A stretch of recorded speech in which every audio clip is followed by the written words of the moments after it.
Өглөөний мэндийг үзэгч та бүхэнд хүргэе. UBS телевиз дээр суугаад харуулan үзэж байгаа үзэгч та бүхэнд яг одоо кофе цай ярилцлагын нэвтрүүлэг маань өнөөдрийнхөө нэгэн шинж очинтойгоор яг одоо уулзах гэж байна.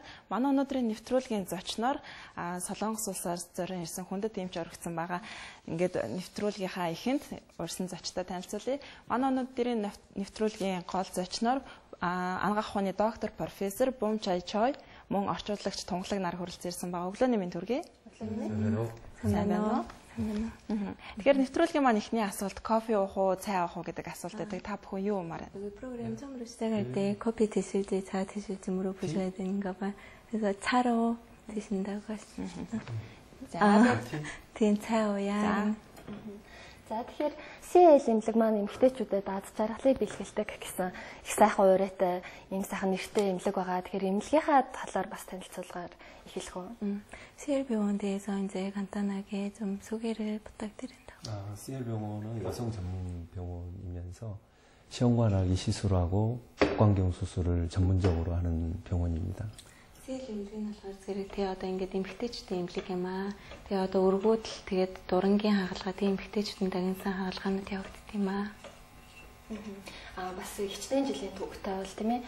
Мэдээж яг өргүүдэл болон эмэгтэйчүүдийн тал дээр асар олон жилийн туршлагатай бас бусад одоо эмнэлгүүдээс өөрийн гэсэн давуу талаас үзэгчд маань танилцуулахгүй юу?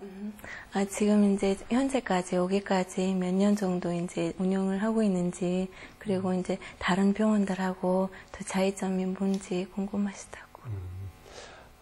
원래 대학에서 학생들을 10년 정도 가르치는 교수를 했었는데 말했다.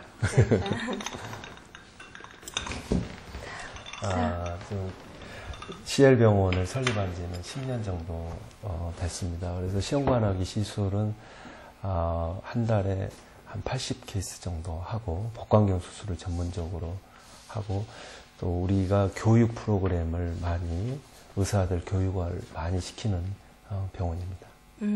Одоо манай эмнэлэг байгууллагад бол ингээд 10 гаруй жил болсон тий. Тэгээд одоо эмнэлгээ байгуулахаас өмнө өөр болохоор зэрэг яг нөгөө дээд сургуульд анагаахын дээд сургуульд ингээд профессор хийж исэн тий. Тэрний дараа ингээд нөгөө эмнэлгээ байгуулсан гэсэн үднээс манай эмнэлэг болохоор тий өргүүдлийн клиник гэдгээр ингээд олонд жоохон танигдсан эмнэлэг юм аа тий. Солонгос хоттой зөвхөн биш олон улсад ингээд танигдсан эмнэлэг ордгоо. Тэгээд өөрөө ингээд хүмүүсийг оюутнуудыг сургаж исэн гэсэн үднээсээ олон улсын тийм эмч нарт ч гэсэндээ ингээд сургалтын системийг айгүйх ингэж санал болгож явуулдаг гэж тэр талаараа их давуу талтай. Тэгэхээр доктор Чойн ярианаас бид бүхэн энэ хүн бол эмэгтэйчүүдийн эмч тэгээд өргүүдлийг болон өргүүдлийг хагалгааны дурангийн хагалгааны мэрэгчлэлтэн гэдэг бас үзэгчд маань мэдээлэл авсан баг тийм ээ. Тэгэхээр ер нь өргүүдлийн талаар яриагаа эхлэе гэж бодож байна л да. Өнөөдөр Монгол эмэгтэйчүүд айл өрхүүдийн дунд те ярьж байгаа яриа бол өр тогтохгүй байна, хүүхэдтэй болохгүй байна гэсэн асуудлууд нэлээд их ажиглагддаг болсон. Ер нь өргүүдлийн шалтгаан нь ер нь ямар байдаг юм бол энэ талаар. 그래서 원장님이 이제 불임 전문가이기 때문에 이제 이 질문으로 먼저 시작해야 될 것 같다고. 이제 불임이 지금 이제 많은 가족들에게 큰 문제가 되어가고 이제 날이 갈수록 몽골에서도 큰 문제이기 때문에 그거를 이제 어떻게 해결해야 될지에 대해서 좀 알려주시라고. 결혼한 여성의 10쌍 중 한두 쌍은 아이를 갖는데 어려움이 있기 때문에 불임의 극복은 정상적으로 결혼 생활을 1년 정도 했는데 임신이 안 되면은 전문가를 찾아서 불임 상담을 해보시는 게 좋을 것 같습니다. Одоо болохоор зэрэг манай эмнэлэг дээр одоо үр суулгах ажиллабар тий одоо монголчууд болохоор зэрэг хуруу шилний хүүхэд нис ажиллабар гэдгээр их мэддэг баха тий тэр ажиллабарыг сард ер нь 80 хүн орчимд хийгддэг байхгүй зөвхөн манай эмнэлэг дээр тий тэгэхэд одоо Солонгост тийм том асуудал тэгээ бас ингээ Монголд ичнээн хүн амын цөөхөн ч гэсэндээ ингээд харж яхад айгүй олон хосууд ирдгээ тэгээ Солонгосын дүгнэлт дээр бол Монголын дүгнэлтийг бол бид нэр сайн хэлж мэдэхгүй тий Солонгосын дүгнэлт дээр бол 10 гэр бүлийн 2-оос 3 нь ингэж өргүүдлийн асуудалтай байдаг. Тэгээ тэрийг бид нэр хийхин тулд одоо оншийн эхэлжтэй зөв тодорхойлж тэрүнд нь тохирсон эмчилгээ явагддаг. Тэгэхээр өргүүдэл гэхлээр бас зарим хүмүүс ташаарч ойлгодог штэ нөгөө өргүүдэл биш зүгээр хүүхдтэй болох тэр цаг хугацаанд мөчлгөн таараагүй байгаа үе дээр одоо өөрийгөө би өргүүдэлтэй юм байна, манай нөхөр өргүү юм байна гэдэг ойлголт төрдөг. Ер нь яг өргүүдлийн аль бие усны тодорхойлолт нь яг юу байдаг юм бол? 그래서 이제 전문가 아니기 때문에 많은 분들이 이제 뭐 주기를 어떻게 맞춰서 뭐 이제 전문적인 지식 없기 때문에 뭐 이제 노력을 본인들이 많이 해봤다고 판단해서 우리가 뭐 불임인 것 같다고 본인들이 이제 판단으로도 이렇게 잘못 생각하고 이제 많이 그런 식으로 하시는 분들도 있는데 이게 불임의 정의가 도대체 뭔지. 불임의 정의는 우리가 정상적으로 결혼을 하시면 1년 이내에 80%는 임신 성공이 될 수가 있는데 1년이 돼도 임신이 만약 안 되면은 그런 분들은 불임이라고 생각을 해야 됩니다. 특히 여성의 나이가 35세 이상인 경우에는 1년이 안 되더라도 불임 상담을 받아보시는 게 좋습니다. 나이가 많이 드시면 임신되기가 그만큼 어렵기 때문에. Одоо ингээд нөө хосууд те хэвийн ингээд бэлгийн амьдралтай ингээд хэвийн харьцаанд ингээд орсон ч бүтэн жилийн турш ингээд нөө жирэмслэх боломж нь болохоор зэрэг 80% байдаг айгу өндөр байдаг байхгүй те. Гэтэл жилийн дотор ингээд нөө жирэмсэн болж чадахгүй байгаа тохиолдолд тэрийг өргөдлөх гэж тодорхойлдог. Тэгээд тэрнээс гадна бас ямар тохиолдол байдгийг гэхэлэр өргөдлийн гол шалтгаан нь бас эмэгтэй гэр бүлийн те одоо гişүүдийн нөхөр юм уу эсвэл эхнэрийн талын нас нь айгу чухал байдаг. Тийм болохоор ингээд 30-аас 35-аас ингээд дээш насны эмэгтэйчүүд бол ингээд аль болох эмчнэрийн тусалцааг авч ингээд хүүхэдтэй болох тал дээр бас ингээд эрчимтэй хөдөлгөх нь бас чухал байдаг. Сард 80 хүн бас хандаж эмчилж бас тэр төдий тооны одоо айл өрхөд аз жаргал бэлгэлдэг гэсэн үг. Тэгэхээр зэрэг яг өргөдлийг эмчилдэг ямар аргууд идэм болоо? 지금 원장님이 말씀하시다시피 한 달에 한 80명 정도 이제 불임 그 시험관 아기 케이스를 진행하신다고 하시는데 거기 이제 치료 방법이 그러면 어떤 식으로 주로 이제 시험관 아기 할 수도 있고 거기 위에도 어떤 치료 방법도 있을 것 같다는. 원장님 좀 슬라이드를 좀 준비해가지고 왔는데요. 이 자리는 팁을 조금 달라붙이는 돌 다투가 달라붙이는 돌. 이거 같이 한번 보면서. 슬라이드 빌튼 바꿔요. 잠깐만.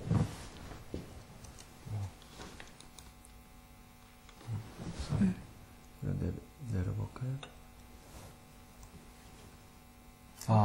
치료를 한번 준비해 주시고, 치료는 일단은, 불임의 극복은 원인 규명하는 게, 원인 진단하는 게 우선이 돼야 되겠고요. 우선 여성의 문제가 있는가, 그리고 남성에서 정자 문제가 있는가, 그리고 여성이 있어서 나팔관이 막혀 있거나 난소 반응이 안 좋으면 복강경 검사를 해보고 다 교정이 된 다음에 배란 유도를 해보고 배란 유도 다음에 인공수정이나 시험관하기를 해볼 수 있겠습니다. Одоо өргөдлийн шалтгаан бас маш олон ингэ шалтгаантай байдгаа тий. Одоо энэ дэлгэцэн дээр харж байгаа байдлаар эрэгтэй эмэгтэй хосоод хоёулангийнхан шалтгаан гэсэн ингээд нөгөө тайлбар байгаа л та тий. Ер нь ингээд нийтэд дүгнэхэд болохоор зэрэг эмэгтэй тал 40%, эрэгтэй тал 40% гэж дүгнэгдсэн байдаг. Тэгээ хосоод хоёулаа ингэж нөгөө асуудалтай тохиолдол нь 20% гэж ордгоо. Тэгээд ер нь бол ингээд нөгөө маш олон янзын нөгөө шалтгаантай учраас зэрэг эрэгтэй эмэгтэй хосоод хоёулаа хамт шинжилгээ өгөх хэрэгтэй байдаг. Тэгээ эмэгтэй талаас болоход ингээд нөө сарын тэмдгийн мөчлөг болгон дээр ингээд яг одоо мөчлөг сарын тэмдэг эхэлсэн өдрөөс эхлээд дуусах өдрийг хүртэл яг нөгөө тодорхойлогдсон хугацаанд ингээд шинжилгээнүүд явагддаг. Тэ эрэгтэй хувьд болохоор зэрэг зөвхөн эхний ганцхан шинжилгээгээр иргэсийн шинжилгээг тэ өгөхөд ерөнхийдөө бол тэр хүний иргэсийн нөгөө цанар нь бас яг танигдж мэдэх боломжтой байдаг. Тэгэхээр мэдээж өргөдлийг эмчилж болно. Энэ бол 21-р зуунд батлагдчихсан ангаах ухааны хамгийн том бололт гэж бас хүмүүс яриад байдаг тийм ээ. Тэгэхээр яг ямар аргаар хүмүүс хүүхэдтэй болж болох вэ? Мэс ажилбарын аргаар зарим нь хуруу шилнийх гэхэд бид нар бас яг мэрэгжлийн хүмүүс биш болохоор бас үзэгчд маань яг адилхан мэдлэг мэдээлэл дулмаг байгаах гэж бодож байна л да. Яг ямар аргаар эмчилдэг талаар доктороос асууж өгөө. 지금 이제 이게 지금 진단대에서 좀 제가 얘기를 많이 드렸어요. 그래서 이제 일단 진단을 하고 나서 치료 방법은 뭐 우리가 잘 전문가 아니기 때문에 또 이제 지금 시청자도 많이 궁금하실 텐데 그에 대해서 얘기를 좀 해주시죠. 우리가 나팔관에 만약에 문제가 생기면은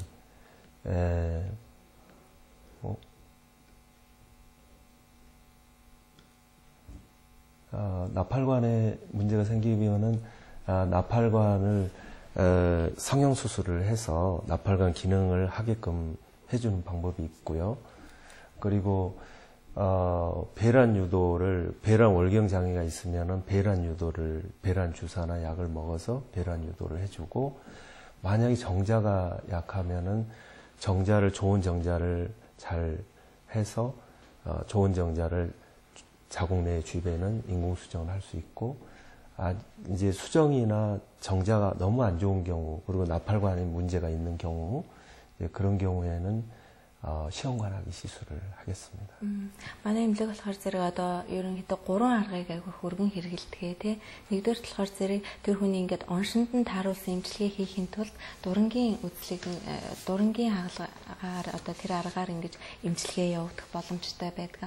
Одоо умаан хүндэд ямар нэгэн одоо хавдар байгаад яг нэг үр тогтож чадахгүй байгаа ч юм уу тий. Эсвэл одоо янз бүрийн тийм одоо эндометриоз ч юм уу ингээд нөгөө умаан хүндэд байх хэвээр тэр эд хэсний ингээд өөр газар ингээд наалтцсан ч юм уу тий. Тэг өндгөвчний эд хэсийг ингэж тэр ингэж устгах ч юм уу тий. Тиймэрхүү одоо өвчнөнгүүдээс эхлээд салах нь бас хамгийн чухал гэж үздэг. Хэрвээ тэр эмчилгээ явагдсны дараа ч гэсэндээ тий тодорхой хэмжээний хугацаанд одоо 3-6 сарын дотор ч гэсэн оролдлого хийсэн ч гэсэндээ өргөө ингээд өвөгдтэй болох боломжгүй тохиолдолд бид нар одоо умаа дээрээс суулгах ажилбар гэж эхний ээлжинд явагддаг тий. Тэр нь болохоор зэрэг ямар эмэгтэй хүнд явагддаг гэхэлэр эхний ээлжинд үрийн сууг нь ингээд нээлттэй байх хэвээр. Үрийн сууг гэхэлэр чи нөгөө яг 90-2 тэнцээ бүрлдэж одоо үр тогтдог газар байхгүй тий. Тэр үрийн сууг нь эхний ээлжинд нээлттэй эмэгтэйд хийгднэ. Тийм хэрвээ тэр ажилбар умаа дээрээс суулгах ажилбар ингэж болохгүй тохиолдолд хуруу шилний мэс ажилбар 3 дугаарт ингэж тавигддаг гэж. 특히 우리가 여성이 있어서 이제 임신이 안 되는 사람들 보면은 복관에 유착이 심하거나 나팔관이 막혀 있는 경우인데 여기 사진에서 본 것처럼 복강 내에 유착이 아주 심하고 자궁 주변으로 유착이 아주 심합니다. 그리고 나팔관도 지금 막혀 있고 이제 그런 상황입니다. 이런 분들은 우리가 이제 수술을 해서 이렇게 나팔관을 뚫어주고 성형 수술을 해주고 이제 그렇게 할 수가 있겠죠. Тэгээ одоо болохоор зэрэг сая ингээд зураг харуулсан болохоор зэрэг энэ эмэгтэй болохоор зэрэг хэвлийн хүндэд айгүйх наалдангатай байсан эмэгтэйлдээ тийм иймэрхүү тохиолдол айгүйх гэдэг ялангуяа ингээд Монголын эмэгтэйчүүдээ хаалгааны дараа наалдан үүссэн эмэгтэйчүүд айгүйх олон байдаг.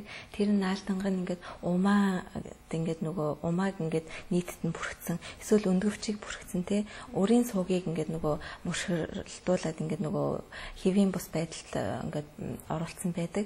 Энээс үүсэлтэй тийм өргөдөл бас айгүйх байдаг Монголд тий. Тэгэд энэний нэмжлэг арга нь болохоор юу юм гэхэлэр зэрэг дурангийн аргаар наалданг ингээд салгаж цэвэрлээд ахинч наалдан гүйсэхгүй тийм им тариа хэрглэж ингээд өргөдлийн бас энэ эмчилгээ явагддаг. Тэгэхээр Европ эмэгтэй Аз эмэгтэй хоорондоо ялгаатай байдаг. Тэр дундаа бас улс үндэст нэрээ өөр өгдөг шүү дээ. Солонгос эмэгтэй Монгол эмэгтэйчүүдийн хувьд өргөдлийн асуудлын хувьд нь хэр ялгаатай байд юм бол эмчлэх бас арга нас өөр өгдөг болоо тийм ээ. 일단 이게 유럽이나 아시안족 여성들은 차이 좀 있는 것처럼 몽골하고 또 한국 여성 차이가 또 있을 것 같다고 해서 몽골하고 한국 여성 차이가 뭐 원인이라든지 치료 방법은 조금씩 다르지 않으신지요? 원장님이 2년 반 동안에 한 14번 정도 몽골을 방문해 봤는데 한국 여성하고 몽골 여성하고 불임의 원인이 확연히 차이난 문제가 있었어요. 그 문제는 몽골 여성에서는 나팔관이 막히고 복강 내 유착이 있고 그런 문제로 인해서 임신이 안 되는 원인이 많았고요. 한국 여성은 원인이 규명되지 않는 나팔관도 다 정상이고 배란도 정상인데 원인 불명인 그리고 자궁 내막증인 경우가 많은 거가 차이가 있었습니다.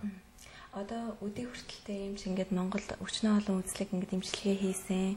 Тэгээд одоо өнөөдөртөө энэ удаагийн ингээд эрэлттэй нийлэх юм бол нийт ингээд 14 дэх удаагийн айлчлал байхгүй юу. Тэр хугацаанд ингээд мэдэрсэн юм юу юм бэ гэхээр Монголын эмэгтэйчүүдтэй маш ингээд өөрсдөө ингээд нөгөө ажил хийж амьдралаа авч явдаг тийм эмэгтэй хүмүүс их байдаг.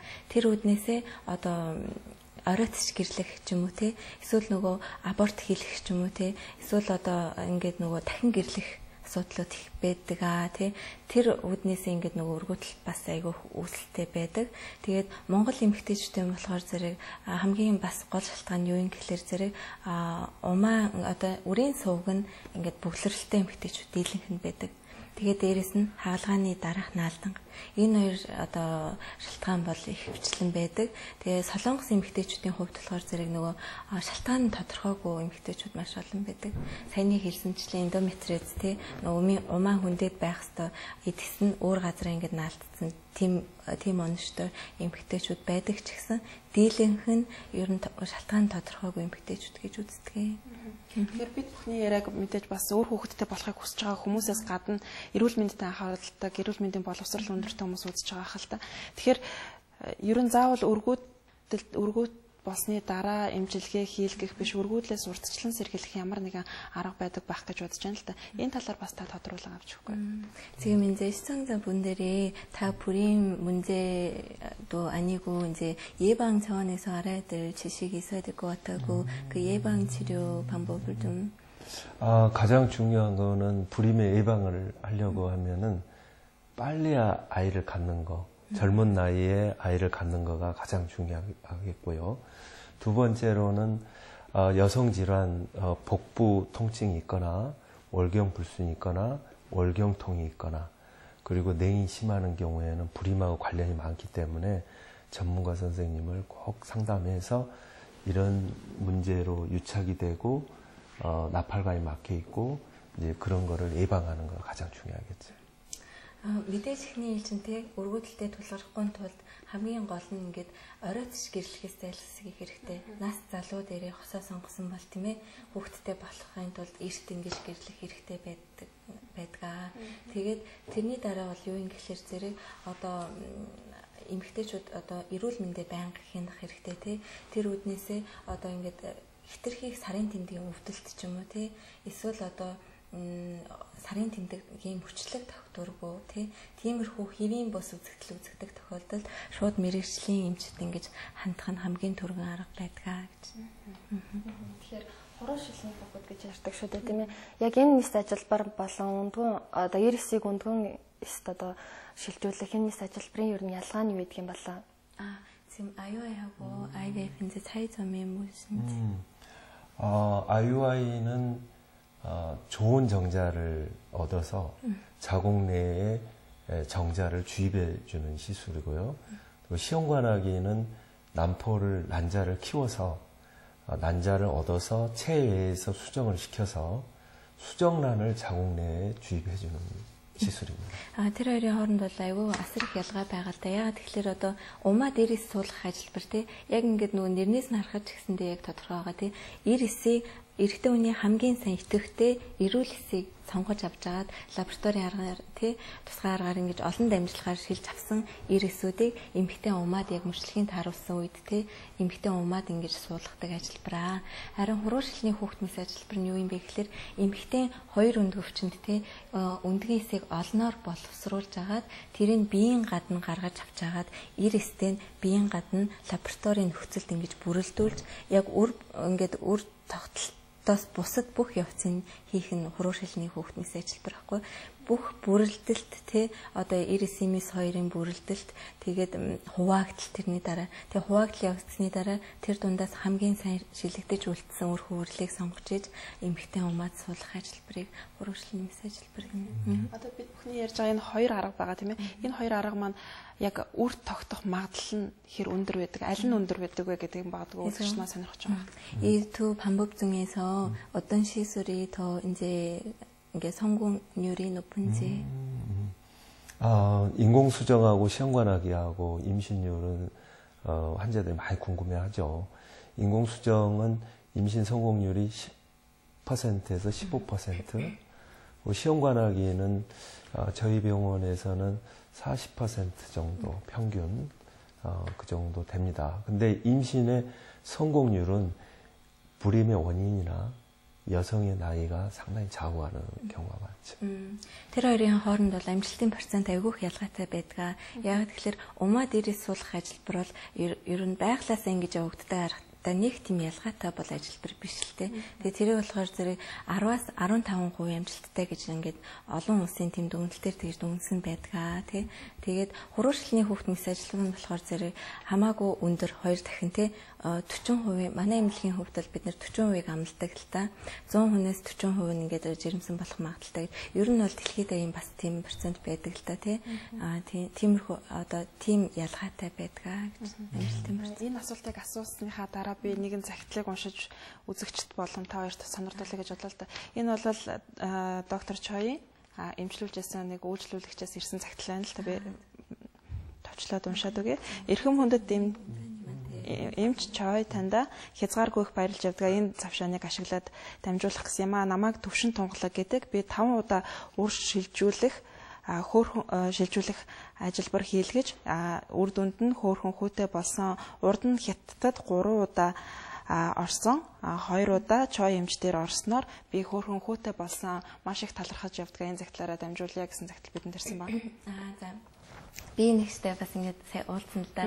Энэ ихчлэр зэрэг тийм үнзэм төвшин тунгаалыг нэм цагийн инзэ яг ирээ 하시는데 이제 세 번 이제 중국에서 하셨고 그리고 이제 여기 방금 실소가 나왔는데 2번째로 임신했다고 나왔어요. 근데 그거를 원장님 붙여서 한국에서 2번 했는데 다른 데서 한 번 하고 우리 병원에서 이제 처음으로 해서 성공하셨다고 말씀 주시면 될 것 같아요. 그분 경우에는 상당히 인상 깊었던 분인데 시험관하기 시술을 4번 하고 제가 만나게 됐는데 제가 처음 만났을 때 이분이 꼭 될 거라는 생각을 했어요.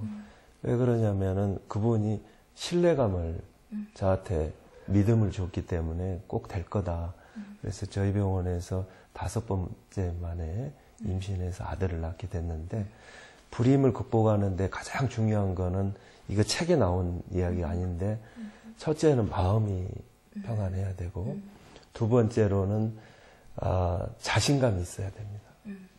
그러니까 세 번째로는 인터넷이나 주변의 사람들 이야기를 듣기 시작하면은 치료하는데 방해가 돼요. 네 번째로는 주치의하고 한 팀을 만들어야 되고 5번째는 아주 원칙적인 치료를 단계별로 해서 임신을 하는 거가 아주 좋겠죠. Энэ хүний дээр ингээд мэдчихэж байгаа л да тий бүтээшт ингээд хүлээж аваад энүүдийг уулзсан дээр ингээд өөрөө ингээд санал болоод би ингээд танд талархснаа илэрхийлмээр байна гэж хэлсэн л тий. Тэгээ энэ хүн болохоор ингээд түүхэн яасан гэхэлэр Хятадд тий 3 удаа хийлгсэн.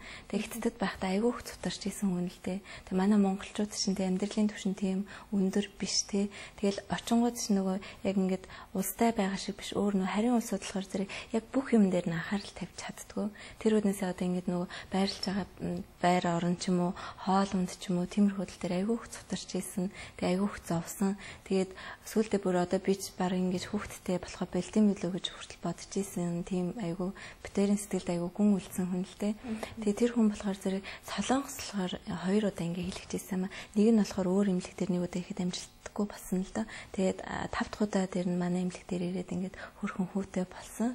Тийм тэгээд энэ хүн болохоор зэрэг одоо ингэж нөгөө бас эмчтэй тий ингээд нөгөө нэг эмч болохоор зэрэг Монголоос ирж байгаа хүмүүсээ яг өөрийн гэр бүлийн хүн шиг боддог. Зарим хүмүүс болохоор зэрэг энэ манай Чой эмчтэй Чингисийн удам байгаа биш үстэй Монгол цус солилцсон биш үстэй гэсэн тийм асуулт хүртэл би их ингээд сонсдог л та тий. Тэгээд маш их баярлаа тэр хүндээ тэрийн дамжуулж. Тэгэхээр саяны бас захидлын эзний маань хувьд бас яг ямар эмчилгээ хийсэн бол бас бүтлгүүцэн гэдэг үг сонслоо шүү дээ тийм ээ 4 удаа бүтлгүүтэй бас сүүлийнх нь бол амжилттай болсон гэсэн. Тэгэхээр яг энэ шалтгаан бас юу юм бол 근데 이제 다른 데서 시도를 해봤지만 이분이 그렇게 노력했는데도 임신 안 되는 그 이유가 뭐였을까요? 제가 보기에는 임신의 성공률은 첫째 환자가 임신할 수 있는 마음 자세가 제일 중요하고요. 제가 네 번을 실패했지만 저는 처음 하는 걸로 생각하기 때문에 이분의 마음을 평안하게 해주고 두 번째로는 시술하는 의사의 손이 제일 중요한 거죠. 그리고 그 병원의 임신 성공률 이기 때문에 아무래도 거기에서 승부가 나지 않았나 그런 생각이 듭니다. Энд бас түрүүн гэсэн дурдсан л та би тэрийг хасгсан байхгүй. Тэг одоо энэ хүн болохоор зэрэг би шууд анх харахад те надад айгүй тийм итгэсэн харц байсан. Одоо энэ бол нөгөө яг хуу ямар нэгэн тийм номнуудад байдаг юм үнэхээр үзүүлэлт биш л те. Гэтэ эмчийн олон жилийн туршлагаар бол энэ ингэж тэгж дүгнэгдсэн зүйл нь юу юм гэхээр эхний ээлжинд өргөдлийн эмэгтэйчүүдээ эмчтэй хамгийн гол нь итгэл тавих ёстой. Итгэлтэй байх хэрэгтэй. Тэр хүнтэйгээ нэг баг болох хэрэгтэй байдаг байхгүй.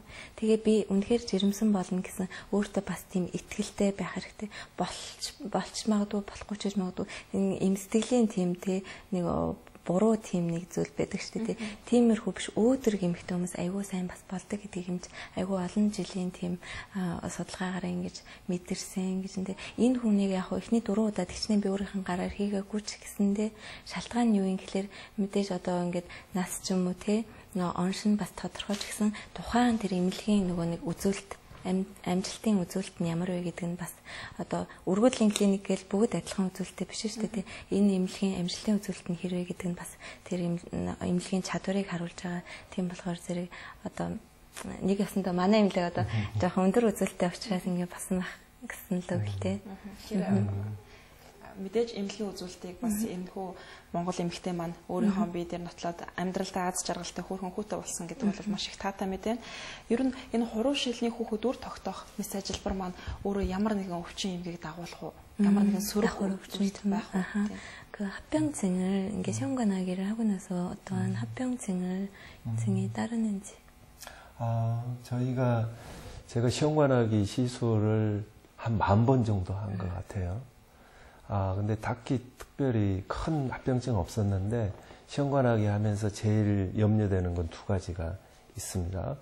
우리가 난자를 이렇게 많이 키워야 되기 때문에 난자 채취 후에 배에 복수가 차는 경우가 있습니다. 근데 거의 저희는 이제 경험이 많기 때문에 그런 경우가 거의 없고요. 두 번째로 염려되는 거는 수정란을 2개에서 3개 정도를 이식하기 때문에 쌍둥이나 새쌍둥이가 되는 경우가 있어요.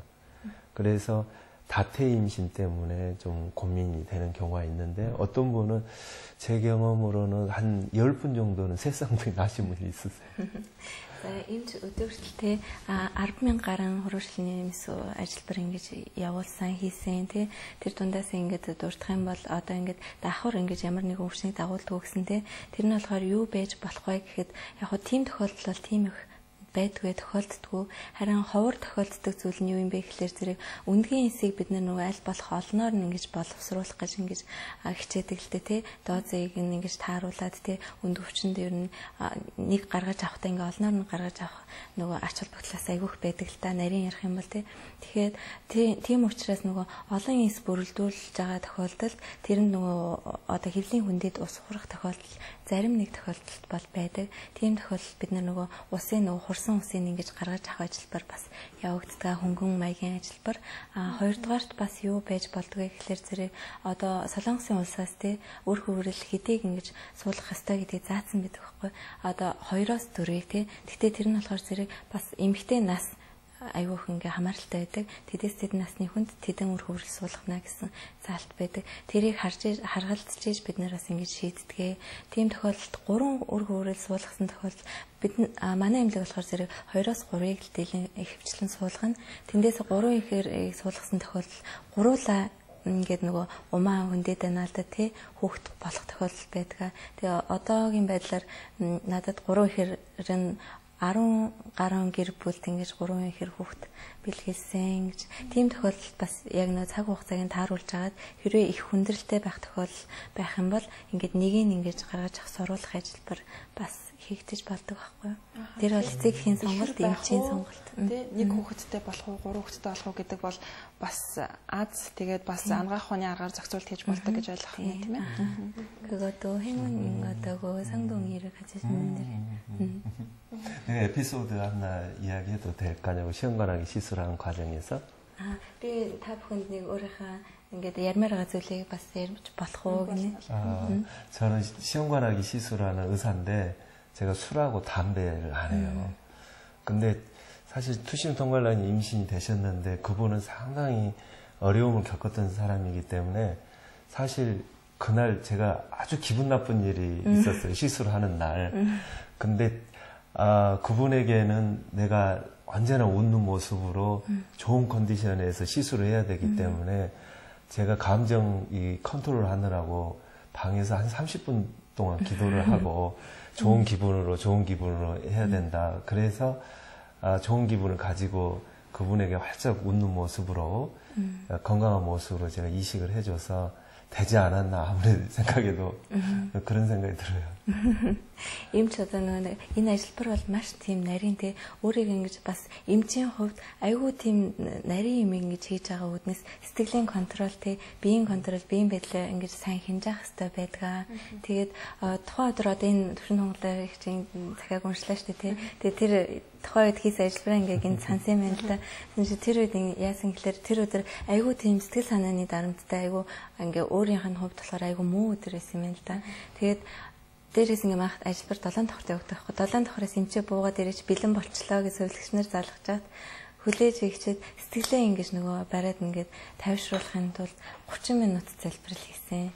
30 минут хаалгаа төгсөж байгаа. Тэгээ ганцаараа хэнийг ч оруулахгүй ингэж залбирал хийж агаад тэгээд би яг ажиллабар руугаа ороод инээмсэглсэн те дүр хадгалаад ингээд тэр хүнд би ямар их чухал хүн билээ те тийм үднээсээ өөрийгөө бэлтэж агаад ингэж орсон. Тэгээ миний тэр залбирал бас ингэж амжилттай үр дүнд хүргэсэн байх гэж боддог. Тэгэд бүхний бас ярианд эмэгтэйчүүдэд одоо толгардаг шалтгааны талаар илүү дэлгэрэнгүй ярьлаа л да. Тэгэхээр ярилцлага ихэнд бас эрчүүд маш шинжилгээ өгдөг гэж байна. Тэгэхээр эрчүүдийн бас шалтгаан ямар байдаг юм бол? 일단 이제 여성의 불임에 대해서 좀 길게 이야기를 하셨는데 또 초기에는 처음에는 이제 남성 불임도 간단하게 말씀하셨어요. 근데 남성 불임에는 어떤 원인들이 주로 있는지 제가 몽골 환자를 보면서 남성 문제가 의외로 많았었어요. 그래서 남성 무정자증이나 정자가 숫자가 적거나 운동성이 적은데 왜 이렇게 몽골 남성이 있어서 남성 불임이 많을까 생각해 봤는데 일단 제가 겨울에 와 보니까 이 공기가 너무 안 좋은 거예요. 그래서 아무래도 환경적인 오염적인 문제도 있겠고 또 두 번째로는 이제 남성이 어떤 비뇨기과적인 병을 얻었는데 적절하게 항생제 치료나 적절한 상담을 안 해서 정관이 막혀버리는 경우가 있더라고요. 그래서 무정자증이 생기는 경우가 있죠. 그래서 아니요, 환경적인 문제가 좀 개선이 돼야겠고 몽골이. 두 번째로는 비뇨기과적으로 불편하면은 꼭 선생님한테 빨리 가서 상담을 받아보시는 게 좋을 것 같아요. ингээд Монголд одоо ингээд нөгөө бас нөгөө өвөл ингээд ирж явах тохиолдолд тэрийг анхаарч мэдсэн гинэ. Сансныг бодоход Монголд бас эрэгтэй үргэлжлэл бас айгүй олон тооцогддог тий. Тэрийг тэгээ одоо өөрөө яагаад тэгсэн гэж бодохоор дүнхээр зэрэг одоо Монголын тий уур амьсгал ингээд өвөл айгүй тийм нөгөө одоо утаа унаартай тий. Тиймэрхүү одоо агаарын бохирдол тий байдаг. Тэрнээс бас босон байх гэсэн дүгнэлт бас өөрөө тавьсан. Тэгээ тэрнээс гадна бас одоо ямар нэгэн одоо бэлгийн тий халдвартай бактериас ч юм уу үүсэлтэй одоо эр суугийн бөглөрөлт байж болно. Эмэгтэйгээр ярих юм бол одоо үрийн сууг шүү дээ тий адилхан ирээсийн суугийн бөглөрөлт байж болно.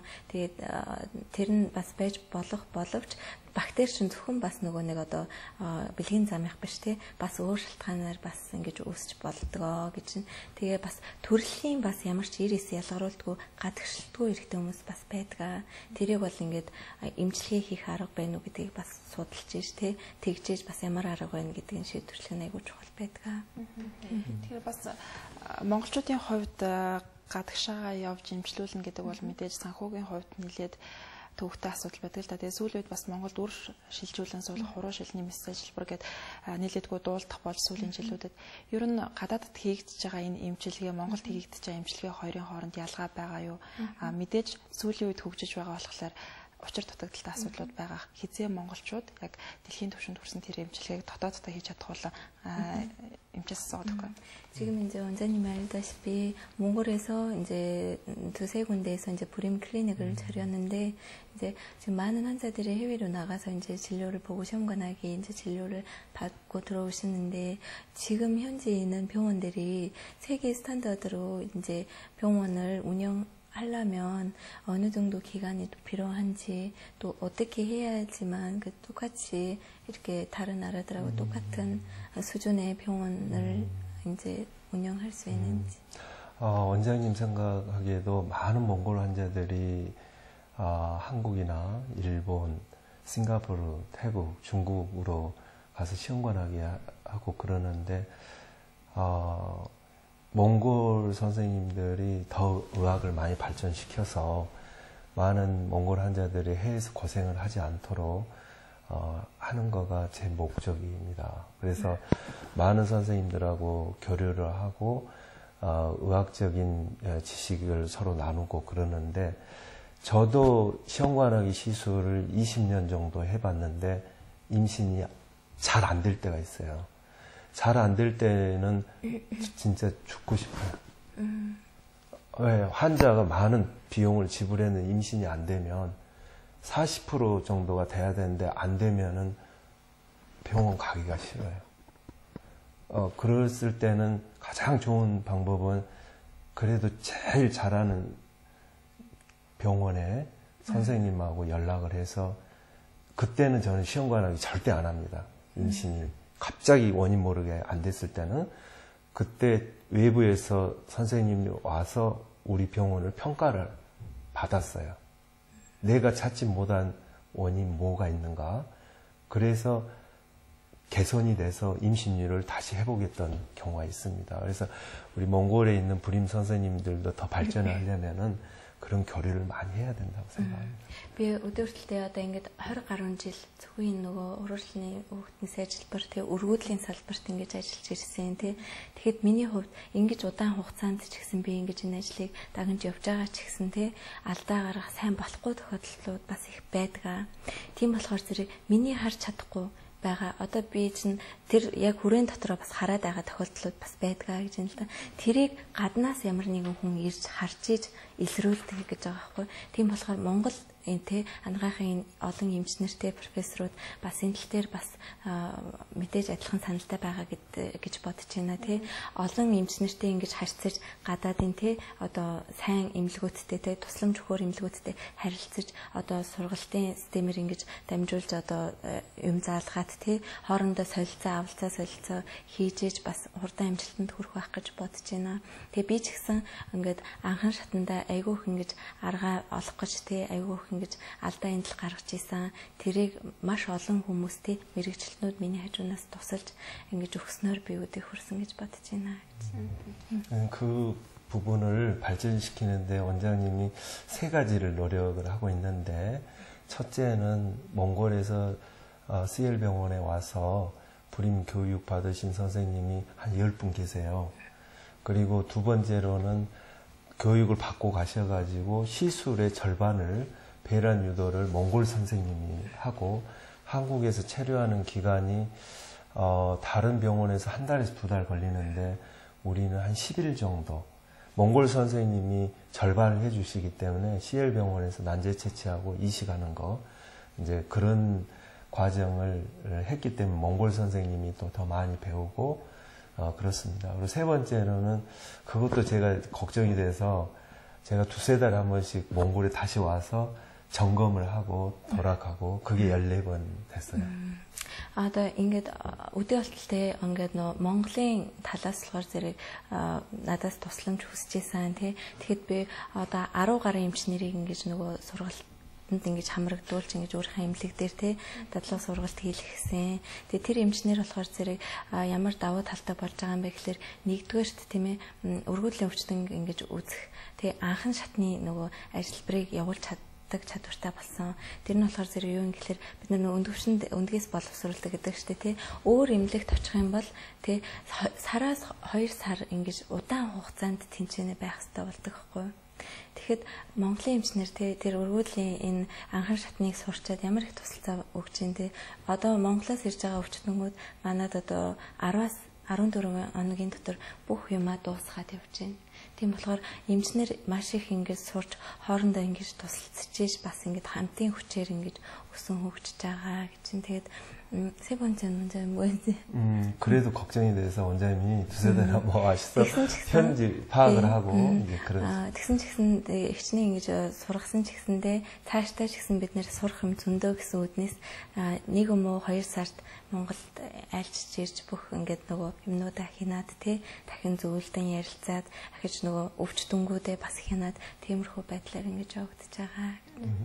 Түрүүн бас ярьсан л да тийм ээ төрөлхийн эр биелгийн асуудалгаа туршлуулах боломжгүй байдаг хүмүүс байдаг гэдэг биеийн онцлогоос шалтгаалаад тэр эмэгтэйчүүдийн хувьд бас яг төрөлхийн гэдэг юм уу цаанаасаа бас эсрэгцдэг бас тохиолдол байдаг гэж сонсч байсан л да.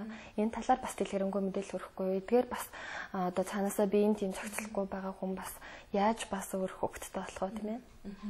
아까 말씀하신 제가 이제 추가로를 말씀드렸는데 선천적인 또 부분으로 그 비뇨 그런 부분에서도 남성 불임이 된다고 말씀드렸다시피 여성도 선천적인 그런 문제 때문에 이제 아이를 가질 수 없는 여성들도 있을 거라고 생각하신다고 그런 여성들은 어떤 방법을 원장님 또 하나 놀란 게 젊은 여성이 조기 폐경에 빠진 사람을 여러 봤어요.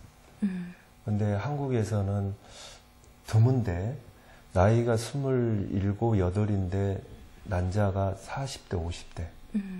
그래서 원인이 이게 뭘까 그래 생각했는데 여러 가지 원인을 더 연구하고 몽골 선생님들하고 논의해봐야 되겠지만 환경적인 거가 상당히 영향이 있지 않나 그런 생각이 들어요.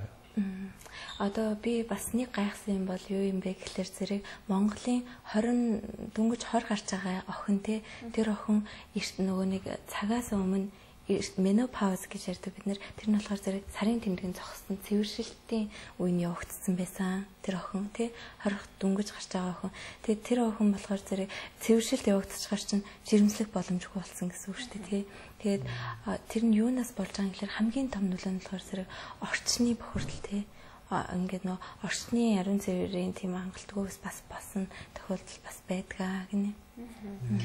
Тэгэхээр бид бүхэн яг энэ талаар дэлгэрүүлээд яриад байвал өнөөдөр бид нарын нэвтрүүлгийн цаг маань хомос байгаа. Тэгээд нэвтрүүлгийн цаг өндөрлөж байна.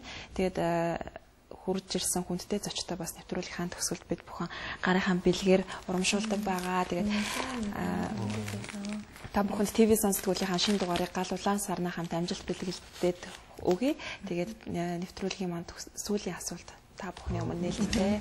Бидний хүргэсэн мэдээлэл бас үзэгчд маань их таалагдсан болов уу тийм ээ. Тэр яаж бас CL-тэй бас холбогдох уу? Энэ талаар мэдээлэл. 마지막으로 이제 여러분 많이 이제 궁금하실 텐데 이게 여러 문제 있으신 그 부부들도 어떻게 하면 실병원하고 이렇게 도움을 받을 수 있을까 그에 대해서 좀 알려주실래요? 불임은 아이를 못 갖는 게 아닙니다. 노력을 하고 정확한 진단을 하면은 아이를 가질 수 있습니다. 특히 여성이 있어서 월경이라는 건 아주 중요합니다. 월경량, 월경기간, 그리고 월경통 문제 있다 그러면 여성이 문제 있는 걸로 생각하시고 그리고 불임의 치료는 부부가 같이 치료를 해야 됩니다.